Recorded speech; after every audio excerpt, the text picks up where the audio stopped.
Chapter 1. The Captain's Gambit. Captain Zaxton Brown stood on the bridge of his ship, the stellar horizon, gazing out at the vast expanse of space before him. He was a seasoned explorer, with eyes that had seen wonders beyond imagination and a heart that burned with the desire for discovery. As the captain of the stellar horizon, Zaxton was tasked with a monumental quest to find the remaining artifacts of the universe before the Shadow Empire could fulfill the prophecy and plunge the galaxy into darkness. It was a race against time, and every moment counted. Zaxton's fears weighed heavily on him, the fear of losing his crew in battle, of failing in his mission to safeguard the future of the galaxy. But he pushed those fears aside, focusing instead on the task at hand, on the mission that drove him ever forward. Status report. Zaxton commanded, turning to his bridge crew, a diverse group of individuals from across the galaxy, each with their own skills and specialties. There was Lieutenant Kara, the ship's chief navigator, her sharp mind and quick reflexes invaluable in the unforgiving depths of space. And there was Ensign Remy, the ship's engineer, whose ingenuity and resourcefulness had saved them more times than Zaxton could count. As the crew reported in, Zaxton's gaze fell on the ship's AI computer, a sophisticated system known as Athena. "Any signs of unusual activity in the sector?"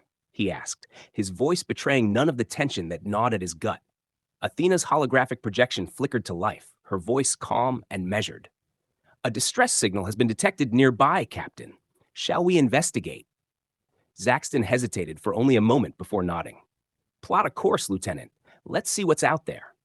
As the stellar horizon surged forward into the void, Zaxton felt a sense of anticipation building within him, mingled with the ever-present undercurrent of danger. He knew that whatever lay ahead would test him and his crew in ways they could scarcely imagine.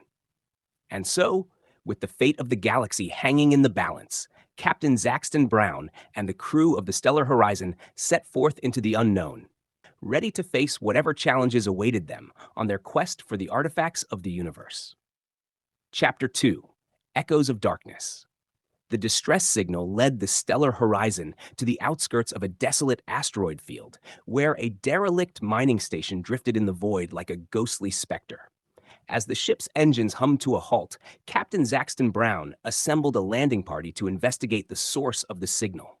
The airlock hissed open, and Zaxton led his team onto the abandoned station, their footsteps echoing ominously in the empty corridors. The once bustling hub of industry now lay silent and lifeless, the metallic walls streaked with rust and decay. As they ventured deeper into the station, the crew's sensors detected faint traces of energy emanating from the artifacts scattered throughout the facility. Zaxton's heart sank as he realized the true nature of the distress signal, a call for help from those who had fallen victim to the artifact's dark influence. "The artifacts are close," Zaxton muttered grimly to his team, his voice barely audible over the hum of the station's dying power grid. "Stay sharp. We don't know what we're dealing with here." The mining station resembled a macabre fusion of technology and organic matter, the result of the artifact's corruptive power twisting everything in its path. Strange tendrils of pulsating energy snaked through the corridors, casting eerie shadows on the walls. Suddenly, the silence was shattered by the guttural snarls of mutated creatures lurking in the darkness. Zaxton's hand tightened around the grip of his blaster as he signaled for his team to be on high alert. "Contact! Mutants ahead!" Lieutenant Kara shouted, her voice ringing out over the comm channel as she opened fire on the approaching creatures. With weapons drawn, the landing party pressed forward, their senses on edge as they encountered increasingly grotesque manifestations of the artifact's corruption. Mutated miners, their bodies twisted and contorted beyond recognition, lunged at the intruders with primal ferocity. The air was thick with the acrid scent of ozone and blood as blaster fire filled the corridors, lighting up the darkness as the crew fought for their lives. Each shot was a desperate bid for survival, each blow a testament to their unwavering resolve in the face of unimaginable horrors. "Watch your flank," Ensign Remy shouted, his voice tinged with urgency as he fended off a pair of mutants with his makeshift melee weapon. Amidst the chaos and carnage, Zaxton's resolve never wavered. With each foe they vanquished, he drew closer to the truth, to the artifacts that held the key to the Shadow Empire's plans. And though the odds seemed insurmountable, he knew that failure was not an option, not when the fate of the galaxy hung in the balance. As the echoes of their battle faded into the void, Captain Zaxton Brown and his team pressed on, their determination unyielding in the face of unspeakable horrors. For they knew that only by confronting the darkness head-on could they hope to emerge victorious in their quest for the artifacts of the universe. Chapter 3: The Guardian of the Relic. The corridors of the derelict mining station twisted and turned like the coils of a serpent, leading Captain Zaxton Brown and his courageous crew deeper into the heart of darkness. With each step, the air grew thicker, heavy with the stench of decay and the ominous hum of machinery long forgotten. As they ventured forth, the crew's senses were assaulted by the grotesque sights and sounds of the corrupted station. Mutated miners, twisted and contorted by the artifact's dark influence, lurched from the shadows, their eyes ablaze with madness. Captain Brown's heart raced with a mixture of fear and determination as he led his team through the labyrinthine corridors, their weapons at the ready, their nerves stretched to their breaking point. Finally, they reached the chamber where the relic lay, its presence casting a sickly glow that illuminated the horrors that surrounded it. But before they could claim their prize, they were confronted by a monstrous guardian, a grotesque amalgamation of flesh and machine, a twisted mockery of life itself. With a roar that echoed through the chamber, the guardian lunged forward, its massive form blocking their path to the relic. Captain Brown and his crew fought valiantly against the abomination, their weapons flashing in the dim light as they struggled to hold their ground. The battle raged on, each blow exchanged with the creature a testament to the crew's unwavering resolve. But the Guardian was relentless, its strength fueled by the dark power of the artifacts that pulsed within its veins. Just when it seemed that all hope was lost, Captain Brown saw an opportunity, a weakness in the creature's defenses that he could exploit. With a shout, he signaled his team to focus their fire on a vulnerable spot, a critical junction where flesh met machine. With a final, desperate effort, they unleashed a barrage of blaster fire upon the Guardian, their combined strength overwhelming its defenses. With a deafening roar, the creature collapsed to the ground, defeated at last. Breathless and weary, Captain Brown and his crew approached the relic, their hands trembling with anticipation as they reached out to claim their prize. With the artifact safely in their possession, they made their way back to the stellar horizon, their hearts filled with a renewed sense of purpose. As they boarded the ship, Dr. Liara Mendez, the ship's science officer, examined the relic with keen interest. To their astonishment, she revealed that they could use its power to create a space compass, a device that would guide them on their quest to find the remaining artifacts of the universe.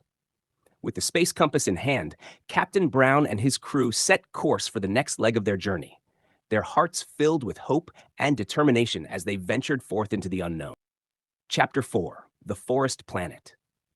The stellar horizon descended gracefully through the atmosphere of the forest planet, its sleek silhouette cutting through the emerald sky like a knife through butter. As the ship touched down on the verdant surface, Captain Zaxton Brown and his crew stepped out onto the forest floor, greeted by a symphony of chirping birds and rustling leaves. "Quite the sight, isn't it?" remarked Lieutenant Kara, her eyes wide with wonder as she took in the breathtaking scenery. "Aye, but we've got work to do," replied Zaxton, his gaze fixed on the space compass in his hand. "The artifact won't find itself." Their footsteps echoed softly through the dense foliage as they made their way through the forest, the space compass guiding them towards their destination.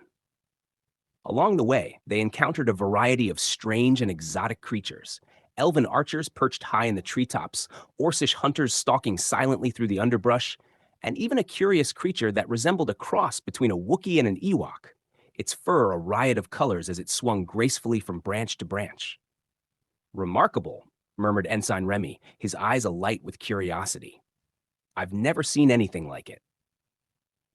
As they journeyed deeper into the forest, they came across a small village nestled amidst the trees, its inhabitants going about their daily lives with an air of tranquility. Captain Brown and his crew mingled with the locals, eager to learn more about the planet and its secrets. It was there that they met Thalos, a grizzled old warrior with a weather-beaten face and a steely gaze. Ye seekin' something, eh? He rumbled, his voice like the rumble of distant thunder. I know of a place where ye might find what ye seek, a den of scum and villainy known as the Underworld Bar. Intrigued by Thalos's words, Captain Brown and his crew followed the old warrior through the forest, their footsteps muffled by the thick undergrowth. The journey was arduous, fraught with peril at every turn, but they pressed on, their determination unyielding in the face of adversity. Finally, they emerged into a clearing where the Underworld Bar stood, a ramshackle building nestled amidst the towering trees. The air was thick with the scent of smoke and sweat, the sound of raucous laughter and clinking glasses filling the air. Inside, they found themselves surrounded by a motley crew of criminals and lowlifes, their eyes gleaming with avarice as they eyed the newcomers with suspicion. But Captain Brown and his crew paid them no mind. Their focus trained on their goal, the information they sought about the Shadow Empire's activities on the planet. We're looking for information, Captain Brown said, his voice steady despite the tension in the air. Anything that might help us track down the artifacts. The patrons of the bar eyed them warily, but one figure, a grizzled old spacer with a cybernetic eye, stepped forward, a sly grin playing across his lips. I might know a thing or two, he said, his voice low and gravelly. But it'll cost ya. And so Captain Brown and his crew listened intently as the old spacer regaled them with tales of the Shadow Empire's dealings on the planet, his words painting a picture of intrigue and danger. With this newfound knowledge in hand, they set out once more, their hearts filled with determination as they embarked on the next leg of their journey. Chapter 5: The Mythical Moon. The crew of the Stellar Horizon stood on the bridge, their faces illuminated by the soft glow of the holographic star map. Before them lay the coordinates of a mythical moon, a place whispered about in hushed tones among spacefarers, said to hold untold treasures and secrets beyond imagination. We've heard rumors of this place, remarked Lieutenant Kara, her brow furrowed in concentration, but no one's ever been able to confirm its existence.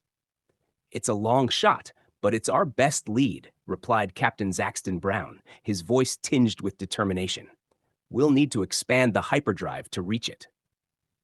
The crew worked tirelessly, their hands moving with practiced precision as they modified the ship's hyperdrive to handle the immense distances they would need to travel. It was a daunting task, fraught with technical challenges and unforeseen obstacles. But they pressed on, their resolve unyielding in the face of adversity. Finally, after what seemed like an eternity of tinkering and tweaking, the Stellar Horizon surged forward into hyperspace, hurtling towards the mythical moon at speeds beyond comprehension. The journey was long and perilous, the ship buffeted by cosmic storms and gravitational anomalies, but they pushed onward, their sights set on the prize that awaited them. As they emerged from hyperspace, the crew found themselves on the outskirts of a strange and alien world. A moon unlike any they had ever seen before. Its surface was dotted with towering mountains and deep valleys, its atmosphere tinged with an otherworldly glow. We've made it, breathed Ensign Remy, his eyes wide with wonder as he beheld the sight before them. But their joy was short-lived, for before they could even begin their search for the relic, they found themselves surrounded by a swarm of insectoid creatures, native inhabitants of the moon, their chittering voices filled with menace and malice. We've been expecting you, hissed one of the creatures, its compound eyes gleaming with malevolence. You are trespassers in our domain, and you will pay the price. With a swift motion, the creatures seized the crew of the Stellar Horizon, binding them with thick, fibrous strands that seemed to pulse with dark energy.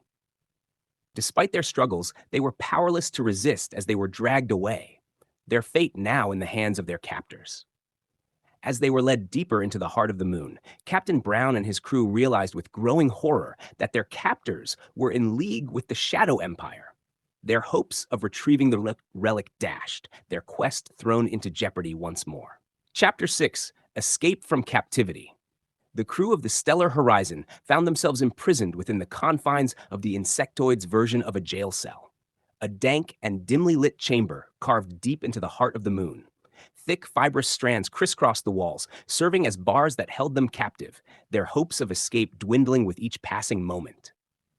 We can't stay here, muttered Lieutenant Kara, her voice tinged with urgency as she surveyed their surroundings. "We need to find a way out." Captain Zaxton Brown nodded grimly, his eyes scanning the room for any sign of weakness in their captor's defenses. But before they could formulate a plan, they were joined by a new arrival, a dwarf-like goblin creature named Tito's, his wiry frame shackled in chains as he was thrust into the neighboring cell. "Oi, what's all this then?" Tito's exclaimed, his voice echoing through the chamber as he sized up his fellow prisoners.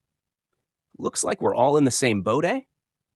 Despite their initial apprehension, Captain Brown and his crew quickly realized that Tito's could be their ticket to freedom. The goblin creature had been captured while attempting to uncover the mythical treasure hidden on the planet, and his knowledge of the moon's inner workings could prove invaluable in their escape. With Tito's help, they devised a plan, a daring scheme to fight and sneak their way out of their jail cells and continue their quest for the relic.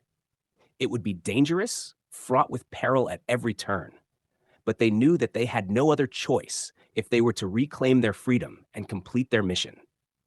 As night fell and the moon's inhabitants slumbered, Captain Brown and his crew sprang into action, their movements swift and precise as they picked the locks on their cell doors and slipped silently into the shadows. With Tito's leading the way, they navigated the labyrinthine corridors of the insectoid's lair, avoiding detection by the slimmest of margins as they made their way towards the surface. But their journey was not without its challenges. They encountered patrols of insectoid guards, their chittering voices echoing through the darkness as they searched for any sign of intruders. With each narrow escape, the crew's resolve only grew stronger, their determination unyielding in the face of adversity. Finally, after what seemed like an eternity of stealth and subterfuge, they emerged into the cool night air, the moon's surface stretching out before them like a vast sea of darkness. With a sense of relief and triumph, they set out once more, their hearts filled with hope as they continued their quest for the relic that could hold the key to their salvation.